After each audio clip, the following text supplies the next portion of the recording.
In this video, we're going to talk about surveying employees before or just at the start of a merger or acquisition. The part we'll be looking at is understanding the employee perspective on that merger or acquisition. That's coming up right now. Hi there, I'm Andrea Adams, the host of HR Shop Talk. On the show, you get expert insight into all things HR. I encourage you to subscribe to the show or podcast to keep learning from my guests. Today, my guest is again Adam Zuckerman. Adam is a leader in employee experience and employee engagement and surveying. As I said on the last episode we did together, he has a great LinkedIn profile and posts regularly, and it's some great content. So you should be following him there. He's just pretty plain spoken about a whole bunch of HR things. Hi, Adam. How are you? Good. How are you? Good. This is going to be great. Yeah. Better be as good as the last one. I'm going to try. So we're talking about merger and acquisition surveys for the most part. I'm going to call them M&A surgery, not surgery. I'm going to call them M&A surveys. So what is an M&A survey? And if you're undergoing a merger, why should you do one? Well, there's really two types. Okay. So one type of survey that you would want to do in an M&A context is about the deal itself and the implications. Okay. So that's where you're asking employees about their views of the deal. Okay. To make sure that it's not interfering with their experience. Ideally, it's enhancing their experience and it's enhancing their commitment to the company. Oh. The other type of survey you would do in an M&A context is focused on culture. And the idea there is sort of recognizing the reality that culture can undermine a lot of deals. And that's understandable because when people from different cultures start to work together, they can have very different expectations and assumptions about how work gets done. And that can cause miscommunication, misaligned goals, and things can quickly derail. So in that kind of a survey, you're looking to identify similarities and differences in the cultures of the merging organizations so that you can work around them and address them where needed and ensure that the integration is a success. Okay, I see that. I see how important that second one could be. But the one where you're talking about surveying about the deal itself, what action might an organization take based on the learnings from a survey like that? Yeah, so in that case, you're asking questions like, do employees understand the rationale for the deal? Do they believe it'll be a success? What impact do they think it'll have on their own career and their own, professional development? Where can they go to get more information? I mean, basically, this is the kind of survey that would work well in just about any kind of large-scale change, making sure that employees, as I said, that it strengthens their commitment. And that to the extent possible, you can respond with information and working with employees to get them what they need to know to ensure they stay on board. Okay, that makes sense. So, but what happens if you discover that they're negative about the merger? They're afraid. They're, it's all doom and gloom. Then what? Yeah, that's the challenge, and it's better for leaders to know that than not, in my view, and be able to address it, as best they can. Oftentimes, it comes from a lack of information. Employees will fill in the gaps if they don't know, and they'll often assume the worst. And so, being able to understand that is a great benefit to leaders. I often think that leaders sort of say, "Well, they don't really care. It's not relevant yet. They're probably not worried about it." Believe me, they're thinking about it. They're thinking about what it means to them. And the better you can understand that, the more you can get ahead of it. So these surveys that we might do over the deal or the culture, those two cultures that are coming together, how are these either different or the same as an employee satisfaction survey or employee engagement survey?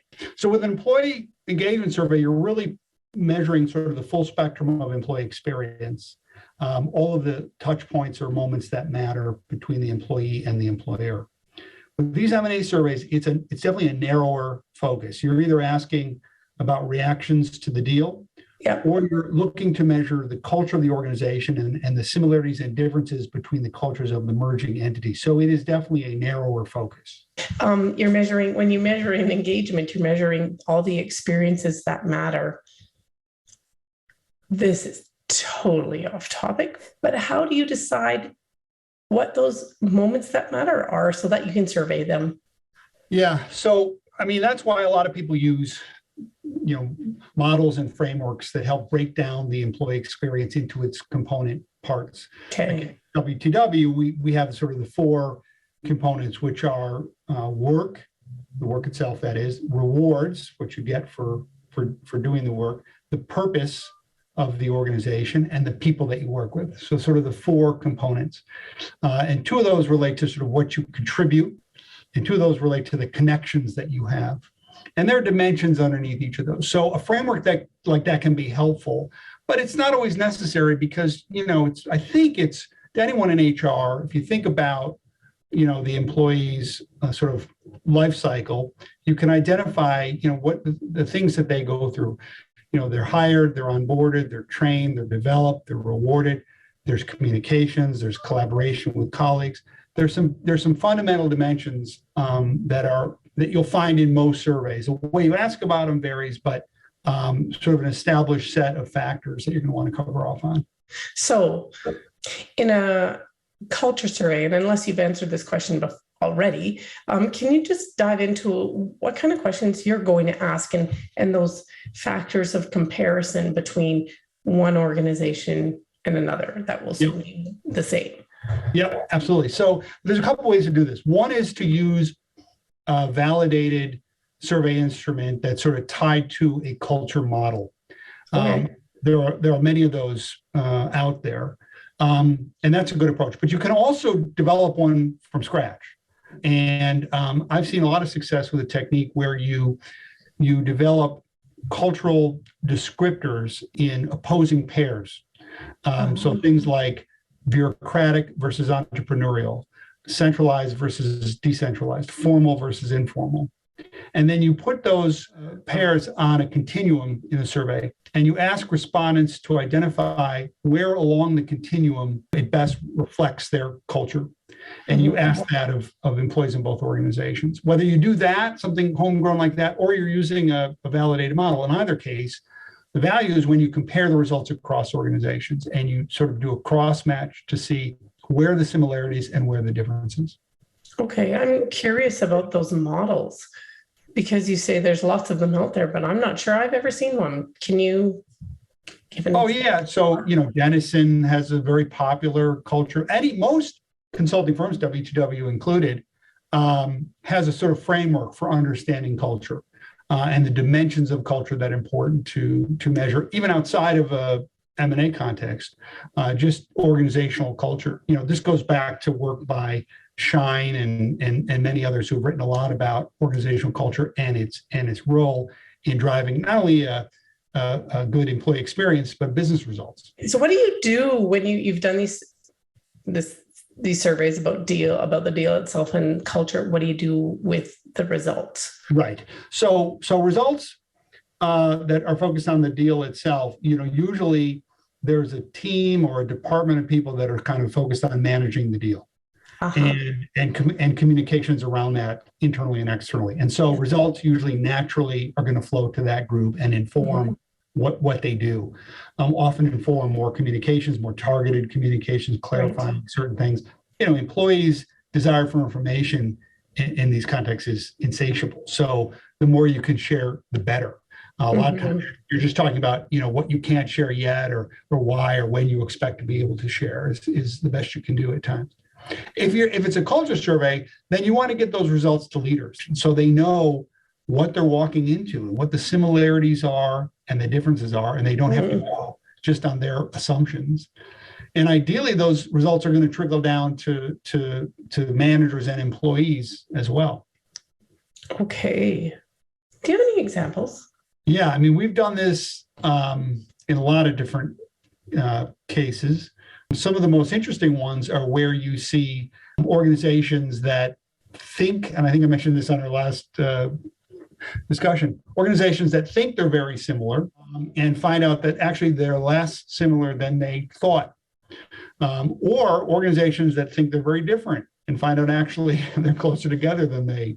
Right. I've seen both of those, and they're both really interesting. And sometimes they're both at play, in a single case. So I've also seen a really interesting pattern where you find that the acquiring company often makes an assumption that what they're purchasing is very similar to them, more similar than it actually is. And the business being acquired assumes that the acquirer is different, more different than they actually are. And so those are some interesting twists that you can get, both of which I think can benefit from having actual data on the topic. I'm surprised that they ever think that they're all that similar, because I would think in a merger or acquisition, you would want to dwell on the differences. Well, so that brings up a whole other really interesting topic, which could be another discussion, which is it sort of depends what the point of the deal is, right? So a lot of people say like, okay, we're going to acquire this business, right? Should we integrate it or should we keep it separate, right? Well, that depends. And it depends on a lot of things. One of them is how unique is the culture of that business you're acquiring? And how much is that unique culture critical to its success? So the last thing you want to do is acquire a business because it's great at something and then force its culture to be like yours and ruin that thing that you bought, right? So if they're driving innovation, I've seen this happen. If they're driving innovation, and that's why you're acquiring them, and then you want them to do everything the way you do, you could be sort of getting that innovation out of the business. And so in that case, you would probably want to keep it separate. Maybe even culturally have sort of a reverse merger where you learn from the business you've acquired culturally to sort of have a contagion of some of those positive cultural attributes. So it plays out in a lot of really interesting ways, and it's definitely tied into the strategy of the acquisition or of the merger. That's very interesting. Sometimes you sort of get this direction in mind and then you don't want to switch. And anyway, we'll just not. Right. Well, so sort of step one is the first hurdle is often helping leaders understand that like culture matters and culture will affect performance, and what they're acquiring or what they're merging with has a certain culture, as does their organization, and trying to sort of understand the differences there. That can be a bigger hurdle than it should be. That's sort of step one. Right. That's a big and important step. Well, I think too often, and I anticipate you asking me, where can you screw it up? I will later. Well, I think too often, I'll just jump the gun here. I think too often people wait for that and they sort of realize that, wait a minute, not only do we acquire a business or a product, we acquire a culture. And they realize that too late. And so now we have to sort of untangle that and deal with it and think about ways that we like it and ways that we don't and how we're going to deal with differences. And so doing this kind of work as early on as possible in the integration is really valuable. So you're the guy providing the survey, I would think, typically, right? Yeah. But from that angle, you'll have seen it many times. What do you think is best practice in merging two cultures? What have you seen that works? Best practice aside. Yeah, I mean, my focus is on the cultural aspect. So it really does vary depending on the organization and the circumstance. I don't know that there's a best practice except to be attuned to these issues, to be open to them and to recognize how impactful they are. Culture is deep and it really has a big impact on how people behave and the results you see in an organization. So I think the key is to really appreciate that and to go in eyes wide open around these issues. If you got something out of this, subscribe and comment. Have you been through a merger or acquisition? What was the impact on employees? What did HR do to manage that impact? Let us know in the comment section. Okay, so you jumped the gun on what can we do to screw it up? Do you have anything else to add to the list of things we might most likely do? No, except, well, I have one. You mean to screw it up? Yeah. I have one. In terms of screwing it up, it's important to be mindful of who you're surveying in each organization, right? So leaders are going to have a certain perspective, especially if you're doing a culture survey. Leaders are going to have a certain perspective on culture that's different from employees. And so it's okay if you're focused on leaders, and that might not be all the time you have in a survey like this. But what you want to do in that case is survey leaders from both organizations. You don't want to compare the employee population from one company with leaders of another. And so being mindful about who you're surveying on each side, and if that's a different population, what the implication of that is really important. That's really comparing apples to apples versus apples and oranges. Exactly. Very much. Okay. So we're looking for information on what it's going to be like to merge these cultures and companies. Is there any other way to get this information besides surveys? Well, there's a lot of ways. Some are better than others. One way to do it without collecting any new data is to look at existing surveys, right? So a lot of companies are surveying on a regular basis, independent of any M&A activity. And that's not going to tell you what employees think about the deal, but it will in some ways reflect their culture. It may not be a, technically valid culture assessment, but it's going to tell you about the culture of the organization. So you could take just an annual survey or any kind of regular survey that the organization is doing, that both are doing, and seek to map the questions, which won't be perfect, but there'll probably be some similarities. Yeah. And you can actually gain a lot of information that way without having to collect any new data. You can also, look at all of the communications and materials that the companies put out. Interviews, focus groups are another good way to try to understand the culture of both organizations beyond having to do a formal survey. So if someone wants to do this kind of survey, they're heading into a merger or acquisition, where do you start? Well, you'd call Adam Zuckerman. Yes, that's one option. Where do you start? Well, you start in any way that you start with anything else today, which is you'd start on the internet and you look at the offerings there's too many firms providing counsel around these things, candidly. Yeah. Which is a good thing, I suppose. There's a plethora of options. And take some time and be mindful of what's going to work in your organization. I said on another discussion we had that they all have some value, truly. What I think determines success is that you find one that's going to resonate inside your organization, and then you adopt it and you fully commit to it. It's less about which is technically the right one, and it's more about the one that'll be right for you. Mm-hmm.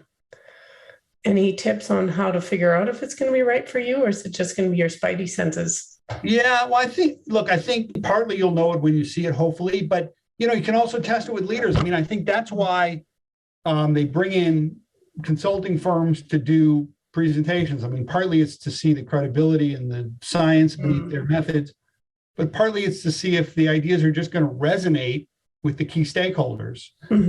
And that's who's usually on the other side of those meetings. And I think they're valuable for that reason.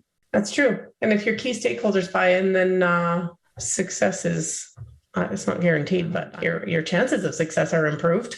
Exactly. You can criticize a lot of approaches because, nothing's perfect. But if the key stakeholders believe in the approach, that's what's going to predict success. It's not whether it's sort of scientifically perfect or has worked perfectly in other organizations. It's whether or not the leaders believe in it, and they're gonna adopt it and push it and be consistent about that. That more than anything else is going to predict success in my experience. Thanks, Adam. This is something I've never been exposed to, and that was pretty enlightening. Adam and I did another episode on employee engagement surveys more generally, and a link to that is right here. Thanks for watching, and we'll see you next time when I talk shop with another insightful guest.